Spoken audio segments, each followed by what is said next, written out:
ഇന്ത്യയിലെ ഈ നഗരം എന്നെ പോലുള്ള കുപ്പിവള പ്രേമികൾക്ക് സ്വർഗമാണ്. ഒരു ഡസൻ കുപ്പിവളയ്ക്ക് 2 രൂപ, 3 രൂപ, 10 രൂപ എന്നിങ്ങനെയൊക്കെയാണ് ഇവിടുത്തെ നിരക്ക്. കുപ്പിവളകളുടെ തലസ്ഥാനം എന്നറിയപ്പെടുന്ന ഈ കൊച്ചു പട്ടണത്തിന്റെ പേരാണ് ഫിറോസാബാദ്. ഇവിടെ ഓരോ ഗലികളിലും, ഓരോ റോഡുകളിലും, ഓരോ വീടുകളിലും സർവത്ര കുപ്പിവള മയമാണ്.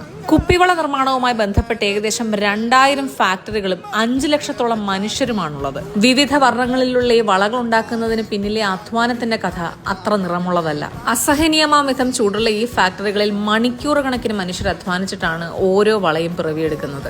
ആദ്യം കുപ്പിച്ചില്ലും കുപ്പിവളകളുടെ അവശിഷ്ടങ്ങളും ചുണ്ണാമ്പും സിലിക്കയും ചേർത്ത് ഇളക്കും. ശേഷം 800 മുതൽ 1000 ഡിഗ്രി സെൽഷ്യസ് താപനിലയുള്ള ഈ ചൂളയിലേക്ക് നിക്ഷേപിക്കും. ഇതിനടുത്ത് നിൽക്കുന്നത് വളരെ അപകടകരമാണ്. കാര്യം ഇങ്ങനെ കുപ്പിച്ചില്ല് പൊട്ടിത്തെറിച്ചുകൊണ്ടിരിക്കും. ഇത്തരത്തിൽ ഉരുകിയ കണ്ണാടി അടിച്ചു പദം വരുത്തും.